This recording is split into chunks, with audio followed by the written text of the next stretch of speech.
Hey guys, it's Peyton, and today I'm going to be talking about my reading that I've accomplished so far this year. We are in July, almost August at this point, and I have read around 30 books. Not my best work, but it is a solid number of books, and I really want to discuss with you guys some of the best books I've read, the worst books I've read, new authors I've discovered, just characters that I love. There's so much to discuss here. If you've been on booktube for more than 2 seconds, you probably have heard of the mid-year book freakout tag.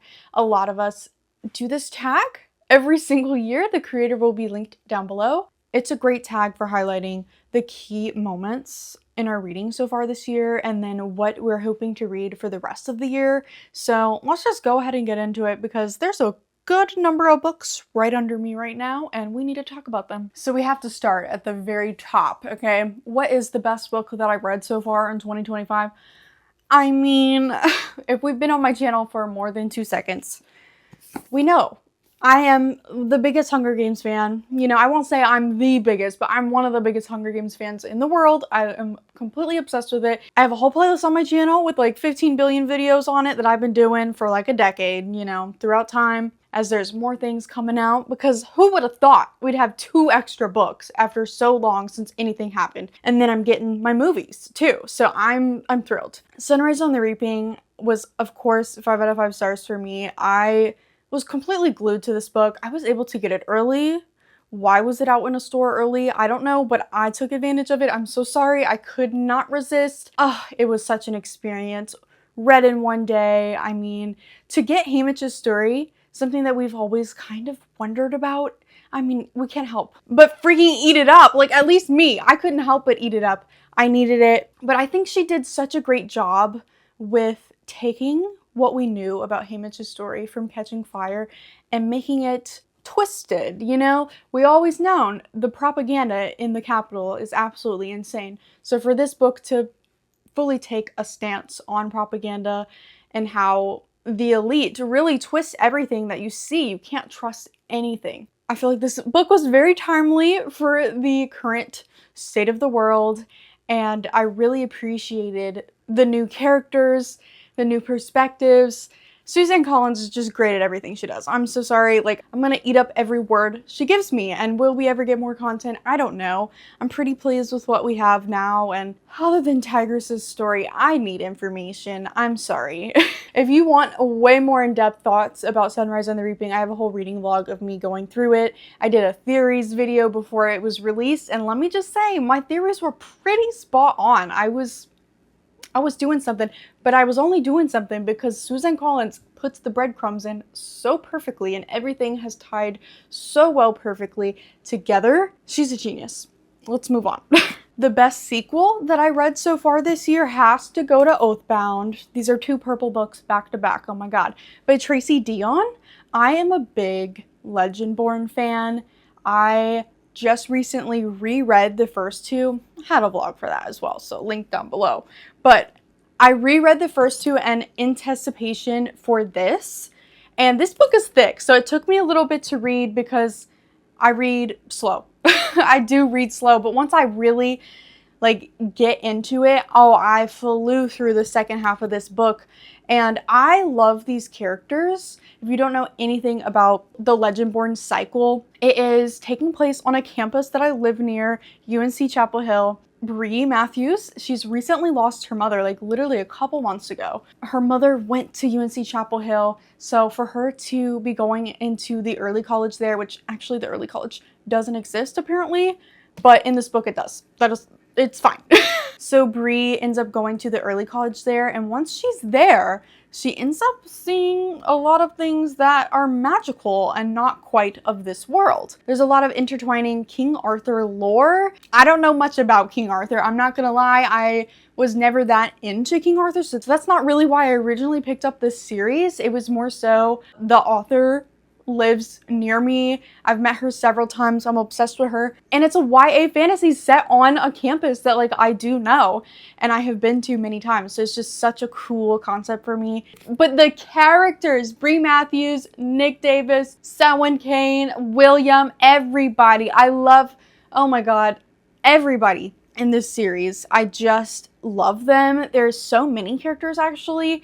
And I don't want to spoil anything that happens in the series, but this character is just such a powerful icon. She really is awesome. And there's going to be a 4th book, and I just absolutely cannot wait to read that one because she ends off on a cliffhanger. She always does that to me. And this, I think, was 2 years in between Bloodmark to get this one. So I'm anticipating a similar wait time, and that's really upsetting. I'll just have to reread them again because I'm obsessed with it. I really am. I haven't felt this excited about like an ongoing YA fantasy series in so long. Like, these books really give me nostalgic energy. A book that came out in 2025 that I picked up and really loved was This Book Will Bury Me by Ashley Winstead. Now, this I picked up on a whim. It was on Libby as an audiobook, and I checked it out, and it has a very interesting premise of this book is the main character's memoir. She was really heavily entwined in a true crime incident of real life sleuths. I don't know if you've heard about these like cyber sleuths that are trying to figure out different like cold cases and things like that. Well, she has a group of people that she's doing that with, and they're like kind of a found family situation. Well, they get really deeply into this one case, and it kind of explodes in their face. So this memoir is her recounting what happened, why she did what she did, and it's just so interesting how it's written.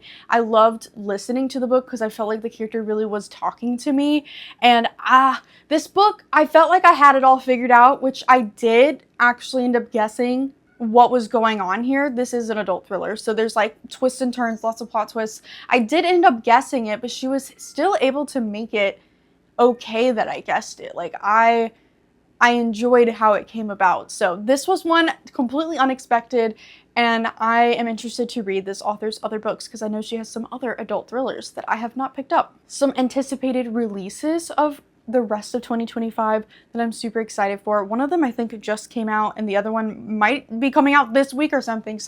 I have a couple of these that I'm going to be able to get like right away. I wrote down Catabasis. I don't know how to say this, but this is the new R.F. Kuang. And this book, from what I know about it, it's 2 students in a PhD program. Okay, car. And their advisor ends up dying and going to hell. So these PhD students, they're so serious. They've been working for this for years. They really need the recommendation from the PhD guy. I don't know. So they decide to go to hell and bring him back with them. And from what I know, there's a little bit of a romance here. I think it's been getting some mixed early reviews, so I'm curious where this will go because I really do like what I've read from R.F. Kuang in the past. I'm also really excited for A Witch's Guide to Magical Innkeeping. I think it's by Sengu Mandana. I cannot wait to read this one. This one just came out. It is like not a sequel. It's like a companion sequel to An Irregular Witch's Guide. Oh my god, it's the longest title ever. The Very Secret Society of Irregular Witches. Oh my god, I completely got that wrong. But I loved this book. This was a 5 out of 5 star read for me. Absolutely adorable. This book focuses a lot on loneliness and like, oh, the characters. There's just so many soft moments. And I really love romances that are in the real world that just have a touch of magicalness to them, magical realism, whatever you want to call it.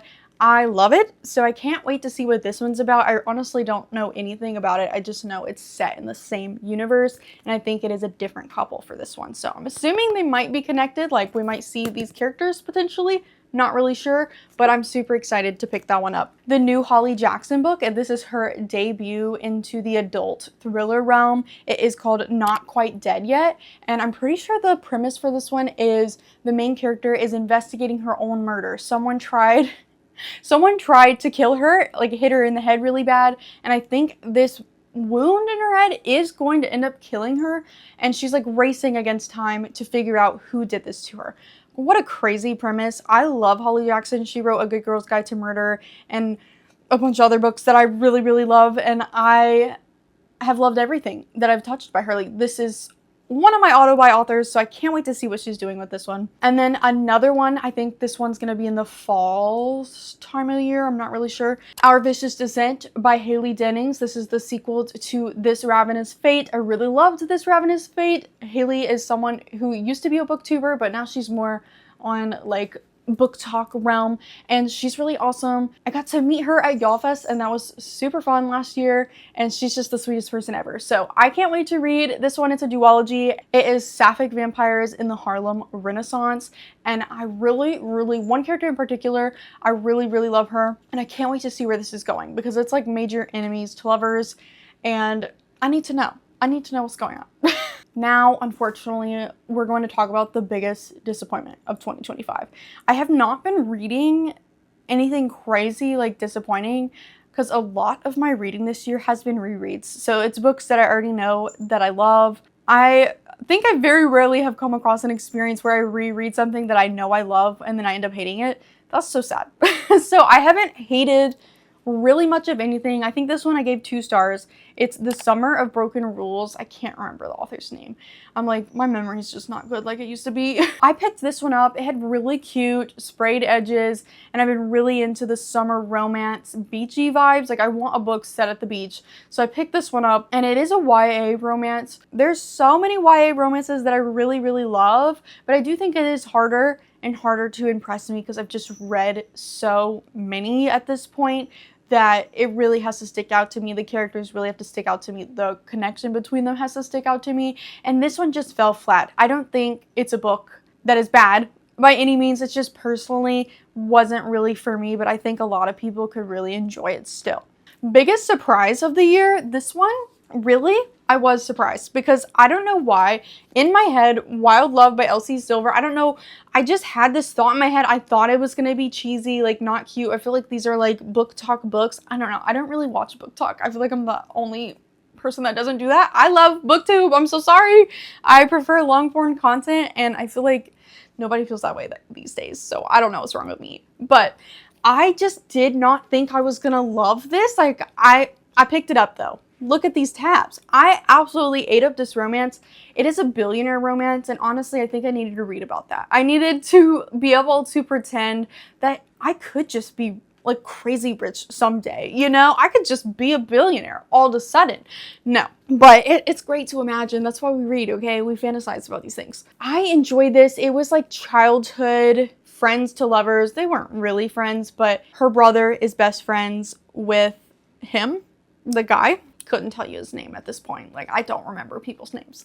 The main character is really working hard and gets fired one day for a very horrific, stupid reason. I don't know if it's a spoiler, so I'm not going to tell you, but she does get fired at the beginning of this book, and it jump starts her going back to her hometown, and she reconnects with her brother, her family, and she ends up getting a job under the family friend, the billionaire. It is just a fun time. Like, I just really felt like the tension was really great, and like that's what I'm here for. If I individually like both characters, was this one, I think you get both the man and the woman's perspective, and I've realized that's what I prefer in a romance novel. I want to hear both of their perspectives, because sometimes if I don't feel like I know the guy, like I don't know, it just hits really hard when you really like both of them as people, and I feel like that can be easier when you do get that male perspective. But it can also go very awry, because sometimes the male perspective is way too sexual, and I just don't want to know that. You know, I just don't want to know all the things he's thinking. So, but this I liked, and I really want to continue. I know there is some other ones, and they are kind of companion books that follow different characters that we've met and their personal romances. And I just love interconnecting books like that. I eat it up. I really do. One of my new favorite authors is someone I have read before, but I only read it one time, only read one of her books.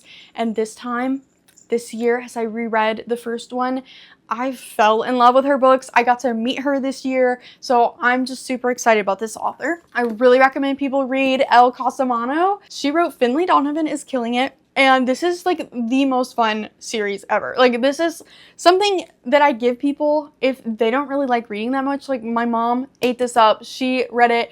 You know, Brittany reads a lot, my friend Brittany, but she, you know, she doesn't really read a lot of adult thrillers.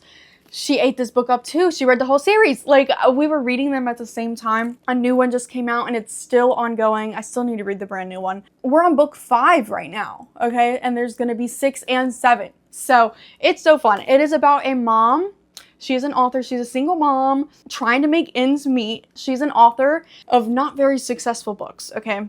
So one day she's in a Panera Eaton and her literary agent are discussing the plot of her current novel. Well, I guess there was a murder in her novel. So she was discussing the murder, how it needs to be done, blah, blah, blah, blah. Oh God, someone overhears the conversation in the Panera and this woman thinks Finlay is a hit woman. She fully believes it. Okay, so she slips her a note, like, I will give you $100,000 if you kill my husband. And obviously Finlay is like, what? You know, like, that's crazy. That's crazy for you to say that. Well, who can deny $100,000? You just gotta kill a stinky man? So this jumpstarts a crazy ass journey. And what's so fun about these books is the friendship aspect, the female friendship, because Finlay and her babysitter, Vero for her kids, not her. The babysitter and her, they work together on all of the crazy bodies that keep piling up because things are just going so wrong. And Finlay seems to be connected to all of it. They are so good together. Like, their dynamic, their friendship, how they're just willing to literally bury bodies together. Like, they don't care. It's great. Highly, highly recommend if you just want a crazy fun dynamic duo, very fast reads, so good. A character that I had a crush on, my newest fictional crush, honestly, probably anybody from any of the romances I ended up enjoying, but I tried to be unique, okay? I tried to pick a different book for each one of these prompts so I could utilize and tell you about as many books as possible. So this one's from a weird one. Okay, doesn't seem like you would want to choose this one, but Starling House by Alex Hijero. This is, I think, technically a horror. So I have a crush on someone from a horror novel. It's fine. But the main guy in this, Arthur, he is a lonely man, you know. I love a loner. Someone who is just like the purest soul in the world, but unfortunately is trapped in a weird, lonely situation, and they just deserve love, you know? I want to give him all the love in the world, but he's trapped in this weird mansion. I love a house, a creepy house in a horror novel, okay? I'm writing about a creepy house in a horror novel because I'm writing a book. Okay, the main character, Opal, she has been dreaming about this spooky house that is in her town that nobody like really ever enters. There's like one person that lives there and they never see him. You know, that mysterious house that everybody's just whispering about crazy things and the history and like people dying. There's a really famous author that used to live in this house. I don't know, the lore is deep, okay? So Arthur is living there and Opal is just really, oh, my camera's about to die. This is so freaking rude. Hold on. We're back in business. It's fine. The main character, Opal, she's really, really interested in this house. She keeps dreaming about it. And then one day, you know, she kind of sees Arthur and there's just a whole bunch of shit ensues, okay? And I enjoy Arthur. I enjoy him. And I really recommend this book. This is gorgeously written. Like, the prose is stunning. This is how I want to write. Like, I want to sound this good. So, highly recommend this. It's just great. A new favorite character of mine, I'm gonna say it. It's not technically new, but this was a reread for me. Oh, I already spoiled it, so sorry. The Poppy War, the main character, Ren. I reread this book after I read it years ago, and I read this one and the sequel. And I have not read the third one, and it irks me. So I did reread The Poppy War earlier this year. Can you see these tabs? I tabbed it up, okay? Absolutely obsessed with this book. I think I gave it like a 4.5 last time I read it. And then we've officially upgraded to a 5-star. Like, I love it. I love it. I love it. Main character, I mean, she just beats all odds. She is a very poor individual orphan. I think she's an orphan. Yeah, I'm pretty sure her parents are like her aunt and uncle. So she is not in the most loving family situation. She is kind of expected to be married off and like that's what her existence is going to be. That's how she gets her money, and she's just not that girl, okay? She decides she needs to go to an academy. She needs to go to school. She wants to do something else with her life. Well, she doesn't have money to go to school. So the only thing that she could do is study her ass off to take this big test that people take. I don't know. I forgot what it was called. But this test, if she scores high enough, you are guaranteed a spot into this crazy elite military academy, and next to no one does that. And she doesn't have tutors. Like, a lot of these rich kids will have tutors that literally help them throughout their entire existence to prepare for this so that they can go to this military academy. The elite of the elite go to this school. Well, she about killed herself studying for this for about like a year or two, and boom, she does crazy things. So clearly she gets into this academy.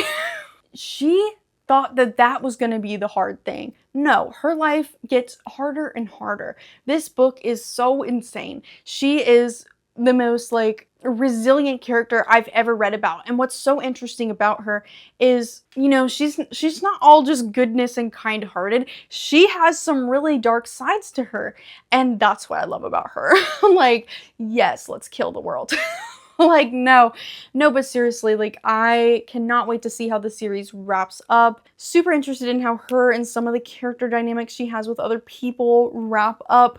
And that is the goal for the year, is to finally finish the Poppy War trilogy, because I really love it. I really love what I have read, and I need to complete it. I'm really bad about completing my series. And then I have to go back and reread things because I forgot what happened. A book that made me cry this year, honestly, I can barely even talk about it. So I'm going to try my best. The book is called Yay the Pray Away. What an iconic title. We gotta say it. I can't remember what the author's name is, but it should be on the screen. This I found from Libby, my library, and it is a tough one. I don't recommend everybody to read it because honestly, it is just filled with very triggering shit. So pretty much the main character, she is unfortunately in a very religious cult. She's like young, I think like 17 when we start the book. So she's been brought up in this super religious cult, and we all know most really religious people have a lot of homophobia in their heart. It's really hard for her to be growing up with this and then having some emotions and feelings towards women. I believe she's bisexual, but she does seem to know that there's something about her there, and she's like banned from reading like anything interesting or good. So, but one day she goes to the library and she comes across, of all books, One Last Stop by Casey McQuiston. I love that book. And that book just explodes her world. She's able to hide it from her parents and read it and really experience like a sapphic connection in that book, and realizes like, oh my god, maybe this isn't as bad as I have been brought up to think it is. And it's like the first moment of her really clicking into place. Like, maybe this is not right, like what I'm doing here. And there's another girl that's also in the cult. They have a relationship that blooms throughout this book. It's like the sweetest thing ever.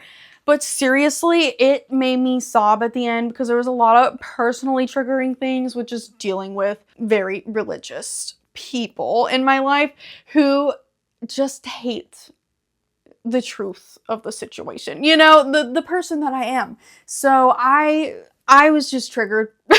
I was triggered, and it ends off like in a way that I enjoyed, but I could not help but sob. You know, it really emotionally got me, and I still can barely talk about it because when things just hit you in that personal note, like, it's hard. You can't. I wrote down 2 books that made me super happy this year because I need to let you know about the books, okay? Tell Me It's Right by Katie Wismer. She has an authortube channel. She is super cool. Love her books. I really enjoyed this one. I give it a 5 out of 5 stars. Like, I was not anticipating this romance book to hit me like it did. It is a brother's best friend book. Another book where she ends up like going back home and working for him at his tattoo shop. So apparently I really like those books. Like, that's what I'm trying to read right now.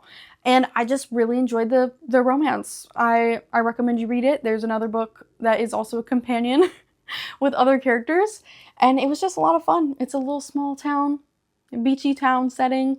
I loved it. I also really loved the Baby Dragon Cafe. I mean, look at the cover. It's just so adorable. This is you know, our real world, I guess, but with a touch of magic where like baby dragons exist and, you know, people train them like pets so they one day can, you know, ride them and have fun. And some people do competitions with them. And the main character has the cutest little like coffee shop. And I love books about restaurants and tea shops, coffee shops. It just makes me so happy and like feel so cozy for some reason. So she ends up training a baby dragon of some guy, and I just love it. It's just so cute and cozy, and there's going to be a second one, I think, coming out in August. So that is another anticipated release that I forgot to mention. I am excited for that one. Most beautiful book I bought this year. Oh my god, this is so long.